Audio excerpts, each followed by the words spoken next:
الله أكبر الله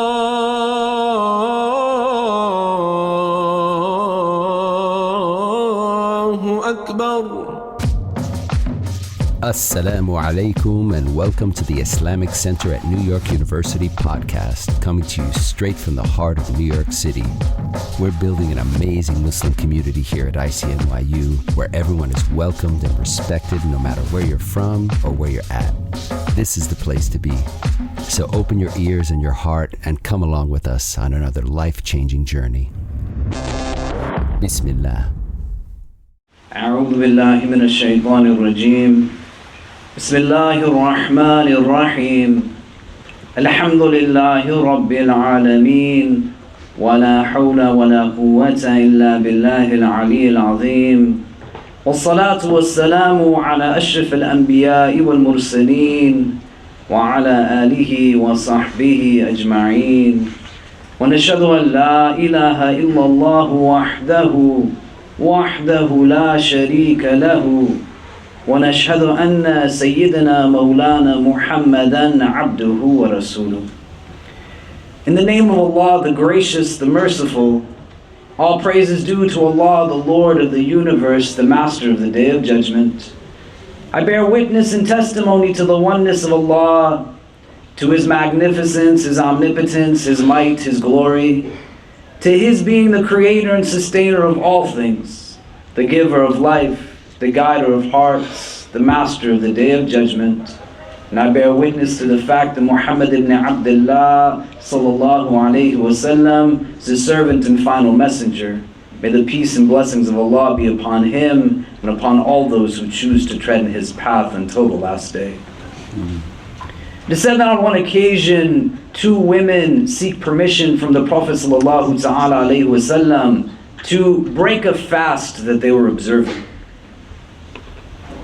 And this is a nafil fast. It's outside of the month of Ramadan, and when they seek this permission, the Prophet ﷺ, he gives them no response.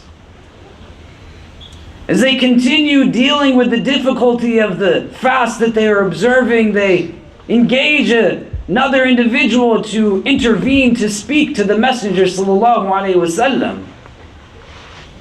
And when he says, Ya Rasulullah, it is difficult for this woman to observe this fast, they're seeking permission to break it, the Prophet ﷺ responds saying that, bring to me a bowl.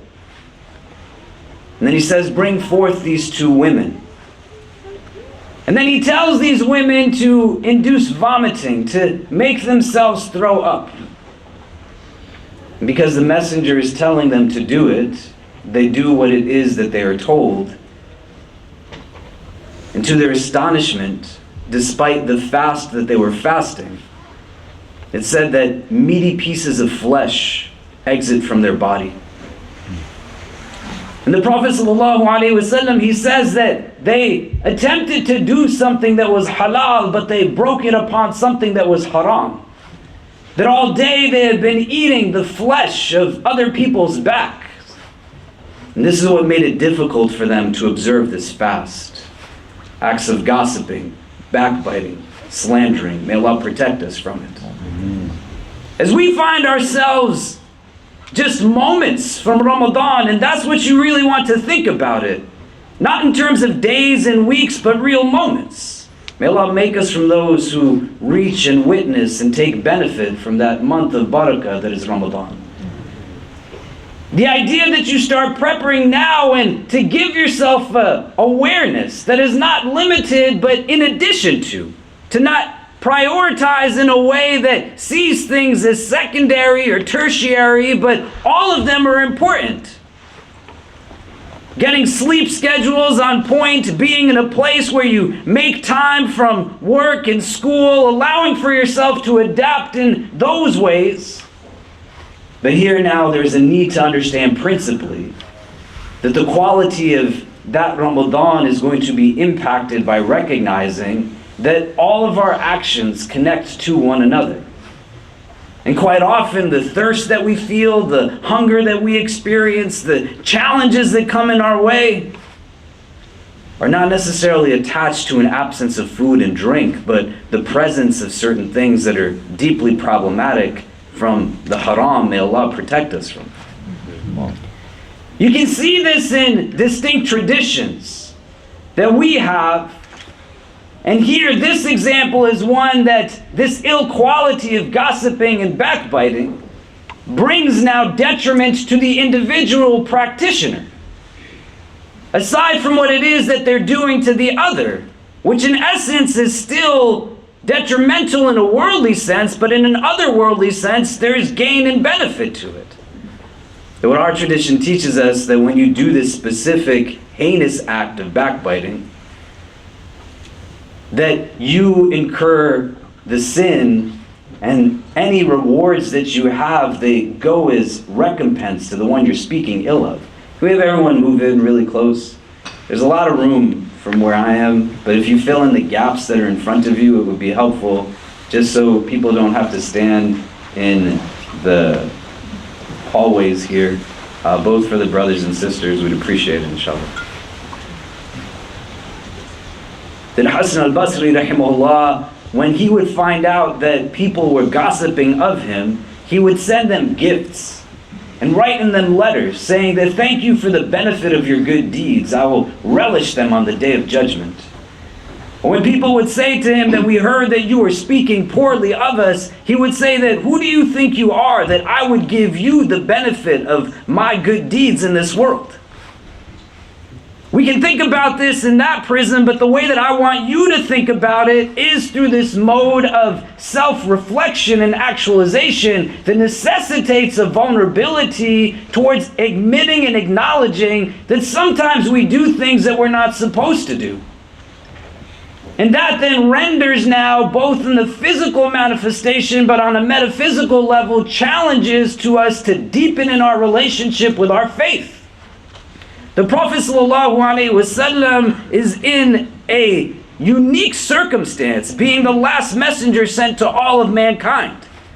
These practices that we have been given are time-tested over centuries of lived experience. The idea is for me to now bring subjective understanding to say, what is this going to do for me to not just enhance, but to actually gain what the process is supposed to give to me? You can find other narrations where the detriment doesn't come back just to the self, but to others.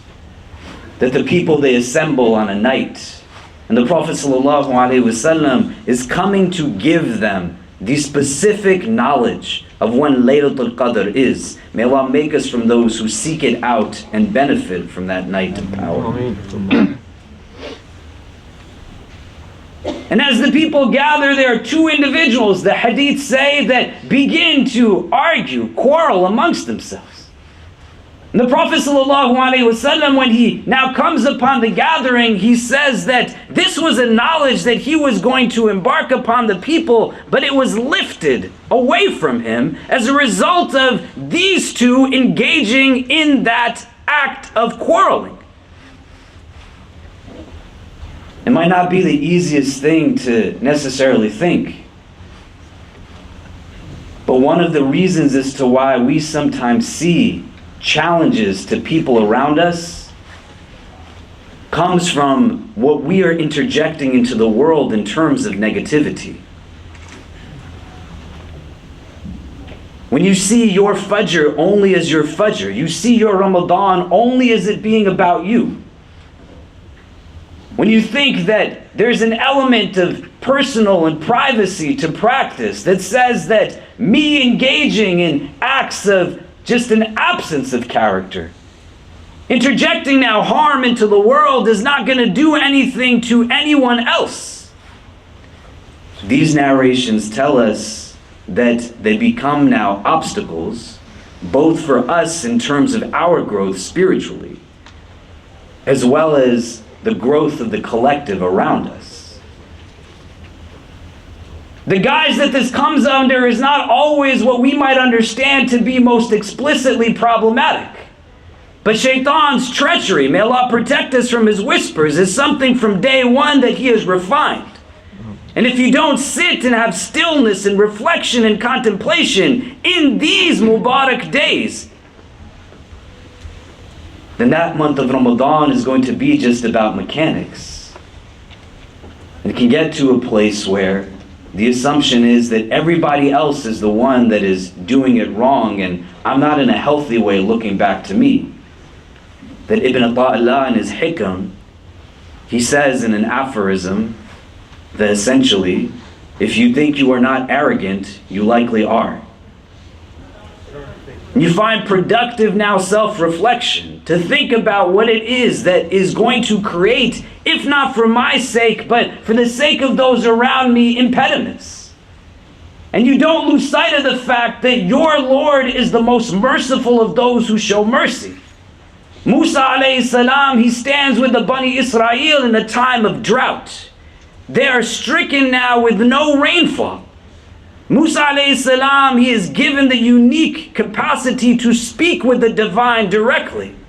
The Bani Israel, they ask him to invoke Allah for the rains to fall. And when he does, to his astonishment, no rain falls, and the few clouds in the sky scatter as well. Musa alayhi salam, he asks of Allah that, why is this the response to his dua? And Allah Azza wa Jal, he says that, O Moses, know this from amongst your people, there is a person who has been sinning for the last 40 years of his life. And because of the misdeeds of that individual, the entire community is being deprived of the mercy of this rain. In order for the rain to fall, they have to separate themselves from everybody else. Musa alayhi salam, he tells the Bani Israel that this is what he has been told.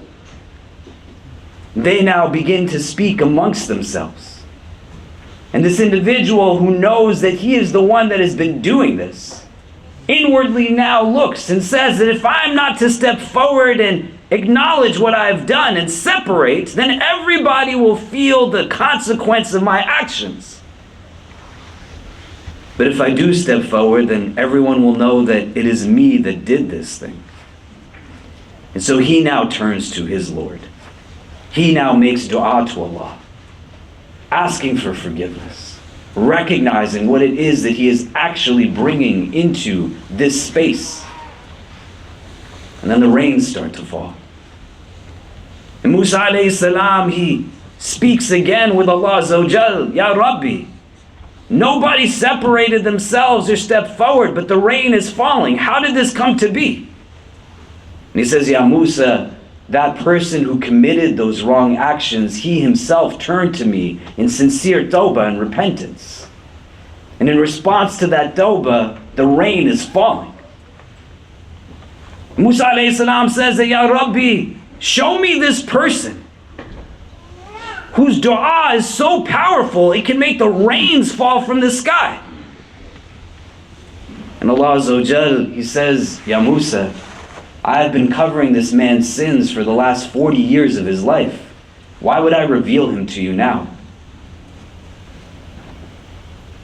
The default has to be in a place where you have consciousness of who the divine is. And you have to think about what this month of Ramadan brings to you. But on a level of lived experience, understanding that we are not the center of all of this. Any single one of us who believes that we are meant to be served, that everything revolves around me, egocentricity is not the way of a believer.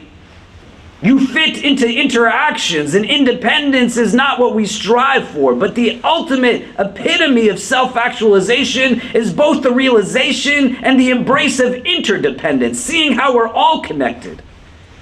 When you don't wake up to pray Fajr without struggle, you just simply choose not to. When you willfully sit down with people and you choose to engage in gossip and backbiting. When you say that it is not without anything of presence, I'm just going to do it, speak poorly of others. You both simultaneously prevent us from benefiting from the blessing that is uniquely you. And you're bringing now negativity into spaces that are meant to thrive on positivity and barakah. This is what Ramadan is about. The deflation of the nafs. The recognition that says that I am not at the center and everything revolves around me. but Allah is at the center, and we are all connected in different ways. There's not a person that can tell you that they don't do things that this religion tells us not to do. But you want to be in a place where you acknowledge both your strengths and non-strengths. These days are imperative. Don't start from the first night of Ramadan in just listening and hearing to things that are good. Don't wait till the first night of Ramadan to say, I'm going to put my character in check and then start to limit myself. It's a lot easier when your entire day now is revolving around a practice that so many engage in. And you are spending your nights in prayer and engaging in a fast during the day and being in gatherings of Muslims where hearts are beating in unison towards a common cause, even if you're not consciously aware of it. But to anticipate and prep in a way that allows for the inward now and for the quality of what it is that we do to reach its most enhanced state. And to say, for the sake of people that I love, I'm going to do it better. There hasn't been a day this week where at least one, if not many more people have come to say that they have lost loved ones in the earthquakes that took place. May Allah grant them ease. And that many more who have said, we still haven't heard and we're hopeful that perhaps they will come from the rubble. Not a day goes by where there's not struggle, there's not difficulty, there's not tribulation amongst some who come and frequent this place. Your sense of love has to deepen in such a way where worship is not now seen something that is just categorically individualized, but you interject a quality of selflessness to the acts that you do.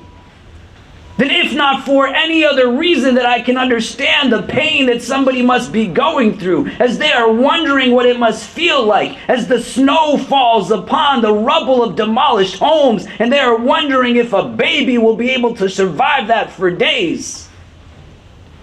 And is it really worth it that my heart is not in the state that it could be because I chose to willfully speak ill of somebody last night?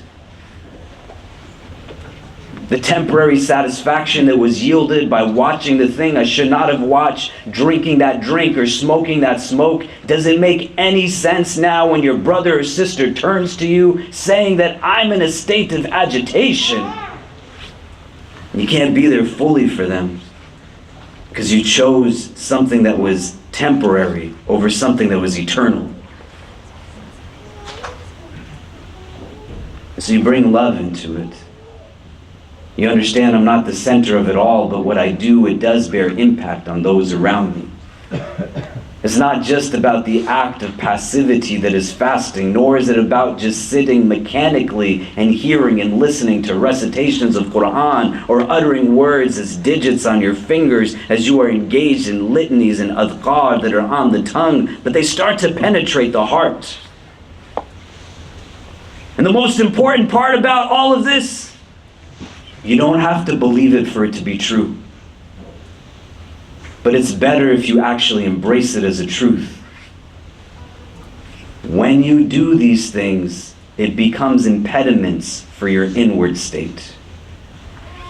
When you're trying to find contentment and you are trying to find healing, sometimes the need is to look back this way as opposed to looking out that way.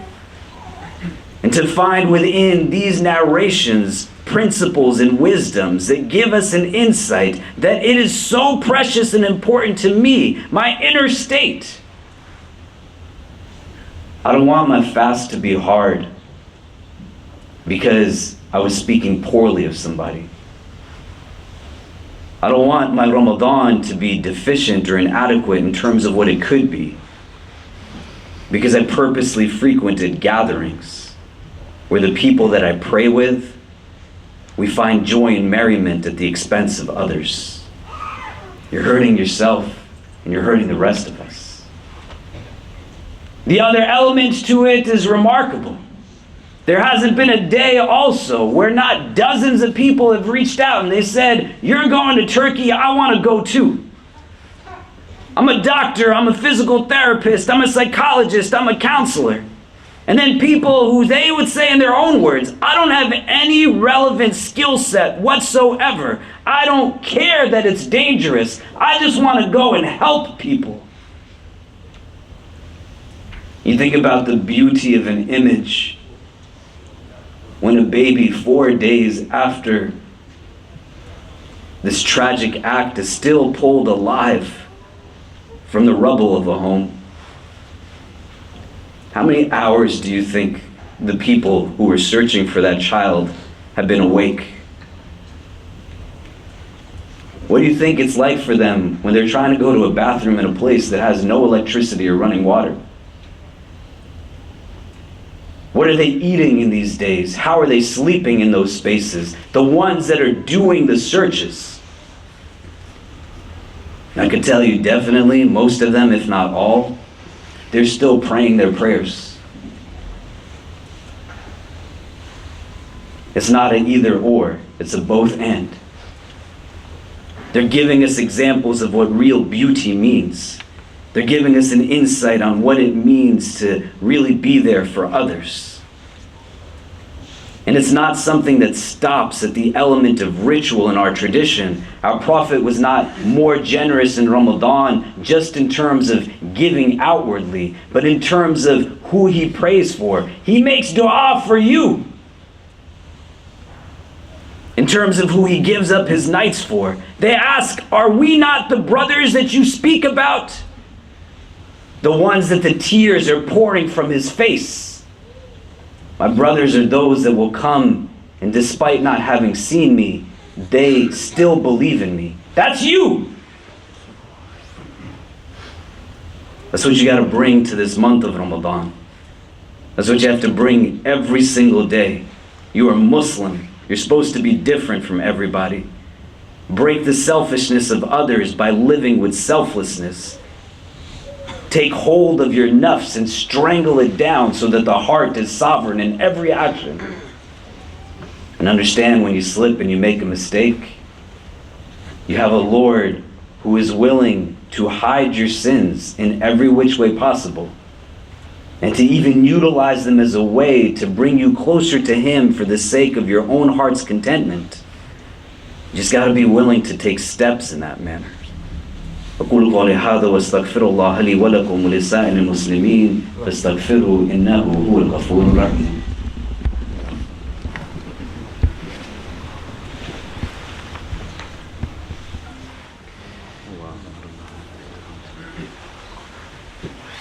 إن الحمد لله نحمده ونستعينه ونستغفره ونؤمن به ونتوكل عليه ونعوذ بالله من شرور أنفسنا ومن سيئات أعمالنا من يهده الله تعالى فلا مضل له ومن يضلل فلا هادي له ونشهد أن لا إله إلا الله وحده لا شريك له ونشهد أن سيدنا مولانا محمدا عبده ورسوله. Our Prophet would make dua, Allahumma barik lana fi Rajab wa Sha'ban wa balighna Ramadan, that, oh Allah, make blessed for us the months of Rajab and Sha'ban, and allow for us to reach the month of Ramadan. He knew what was coming. You've heard the dua before. Live with wakefulness and recognize that you do have things that you can offer to people. The idea isn't that each one of us has to jump on a plane and traverse continents to go and be and assist. But you can give up a portion of your night in these days to just make some extra prostrations for the sake of those who are finding themselves in difficulty and pain. And don't let shaitan get you to tell you that it's somebody else who's supposed to be doing that. It's you. Nobody can make the prayers that you make. Nobody can benefit from the good that you do not do. Allah made you distinct from the rest of creation. Be bold enough to live creatively and think about how you can make things work, not about why something doesn't apply to you. You prep to fast, and if you can't get yourself to fast in these days to be ready for those days, then understand that the dua of the fasting person is more readily accepted when they break their fast. So start fasting and bring some love to the intention so that you can make dua for people in Palestine and Syria and Turkey, all over the world where they are in a state of grief. The way the Prophet looked ahead, you look ahead too. And you understand that we are created beings, but we were made for eternal existence. And you use these days to get yourself ready for what lies ahead in an otherworldly sense. And why I say that these are not moments that you want to think about as anything other than moments is because when each of us stands in front of Allah on the Day of Judgment, may Allah grant us ease on that day and give us entrance into the highest levels of His Jannah without any judgment. Amen. All of this in its entirety is going to feel like a drop in a bucket. The whole life that you live is going to feel like a moment. So what do you think just a month or a week or a day out of it is going to feel like in comparison? So use it wisely. Start to get ready from now. Inshallah ta'ala, we will be from amongst those who reach, witness, and benefit from the coming month of Ramadan. We have some dua requests before we make dua together and stand to pray. Our sister Maisha, who many of you know, was a visiting student from NYU Abu Dhabi last semester. We received news this morning that her father passed away today.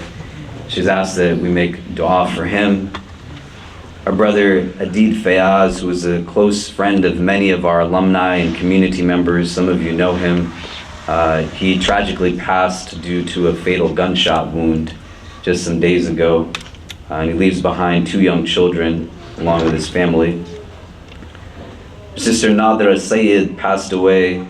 She's the maternal grandmother of Nadr Mabruk, who is alum from the class of 2019. And there's a sister in the community who has asked that we make dua for her aunt who passed away this week in Egypt due to cancer. Our sister Najah Muhammad, who's a member of our community, she's asked that we make dua for her uncle Saleh, also known as Riley Farmer III, who passed away unexpectedly, and his janazah is taking place today after Jumu'ah in Masjid al-Ikhlas in Newburgh. And lastly, our brother Muhammad Qamar, he passed away. He's the husband of our sister Aisha Qamar, who is a member of our community. Please make dua that Allah bestows upon all of them His infinite maghfirah, grants them peace in their graves and entrance into Jannah without any judgment. We also had many dua requests for individuals who are dealing with sickness and difficulty that we sent out in the weekly dua request email today. Please make dua that Allah grants them all healing and shifa, puts khair into their du'as, and makes us from amongst the best of their supporters at this time. Inna Allah wa malaikatahu yusalluna ala nabi ya ayyuhalladhina amanu sallu alayhi wa sallimu taslima. Allahumma salli wa sallim wa barik ala Sayyidina Muhammad fil awwalin wa fil akhirin. Allahumma salli wa sallim wa barik ala Sayyidina Muhammad wa ala alihi wa sahbihi wa barik wa sallama ya arhamar rahimin. Allahumma innaka afuwan kareemun tuhibbul afwa fa'fu anna. Ya muqallibal qulub thabbit qulubana ala dinik. Allahumma ja'alna min al-mukhlisin. Allahumma ja'alna min al-mukhlisin. Allahumma ja'alna min al-mukhlisin. We begin this supplication in your name, Ya Allah, and beseech you to send your choicest salutations upon your most beloved sallallahu ta'ala alayhi wa sallam. We ask that you shower your infinite mercy upon this gathering, granting each and every one who is present here and our loved ones only the best in this world and the best in the next. We ask, Ya Allah, that if all of us are meant to be together only at this time, at this place, whether we are young or old, male or female, regardless of our race, our ethnicity, our social class, our country of origin, our cultural heritage, whether we are Muslim or come from a different walk of life, Ya Rabbi, if our individual hearts are meant to be in the presence of all other hearts that are gathered here only at this time, at this place, then gather us all together again in the best of places in the world beyond this one. Increase us, Ya Allah, in all that is good. Increase us in courage, compassion, and confidence. Protect us from any affliction, anxiety, or anguish. Remove from our hearts any feelings of bitterness, jealousy, animosity, or envy towards any of your creation. Grant us hearts that are filled with understanding and hope, hearts that are drawn towards things of real goodness and beauty, hearts that find themselves deep in your remembrance, for indeed in your remembrance do hearts find rest. Make us, Ya Allah, from amongst those who reach and benefit from the coming month of Ramadan. Help us to utilize the days ahead to get ready for those blessed days as best as we can. And let us meet it in the best of states that each one of us individually possibly can. Help us to support one another and encourage each other towards reaching that pinnacle. And keep us, Ya Allah, from ever being an obstacle or an impediment in anyone's journey towards you. The world, Ya Rabbi, right now is filled with heaviness and darkness. We ask, Ya Allah, that through this community and all those who are motivated by good intentions and sincerity, that you bring light and healing to those who are in a place of suffering and struggle. For our brothers and sisters impacted by this tragic earthquake that has taken place, we ask that you grant peace to those whose lives were lost, ease to those who still long to see and be with their loved ones, and make us a means of benefit for them at this time. Give strength to every worker that is around the clock doing what they are doing to help save lives. Put mercy and love into the hands of every doctor as they are seeking to perform surgeries on these bodies that are being found. Put love into the heart of every donor and protect us from the waswasa of shaitan, who tells us to give only in a way that settles ourselves and makes us feel better. Make us, Ya Allah, those who give what we can in a way that we understand that it is to help other people's lives be better. Remove from any of our acts of worship any form of selfishness and replace it only with sincerity and selflessness. And throughout all of this, Ya Rabbi, whether it is here in this city or in any part of this country or in different parts of the world, help us to understand the value of our individual dua, our individual prayer. Make us realize that no one can perform the prostrations that we can perform. No one can make the dua that only I can make or any other one who is here can make on their own. Remove from our hearts the distractions of this world and make us bold enough to turn to you and ask of you to make us the answers to other people's prayers. Protect us always from hearts that are not humble, tongues that are not wise, and eyes that have forgotten how to cry. Forgive us for our shortcomings and guide and bless us all. ربنا تقبل منا إنك أنت السميع العليم وتب علينا يا مولانا إنك أنت التواب الرحيم وصلى الله تعالى على خير خلقه محمد وآله وصحبه أجمعين برحمتك يا أرحم الراحمين وأقيم الصلاة. We hope you enjoyed our podcast. If you're inspired by the work that we're doing at the IC and want to help keep it going, subscribe to our podcasts, follow us on social media, donate to help support us at ICNYU.org, and most importantly, keep us in your continued du'as. Until next time, inshallah. Assalamu alaikum.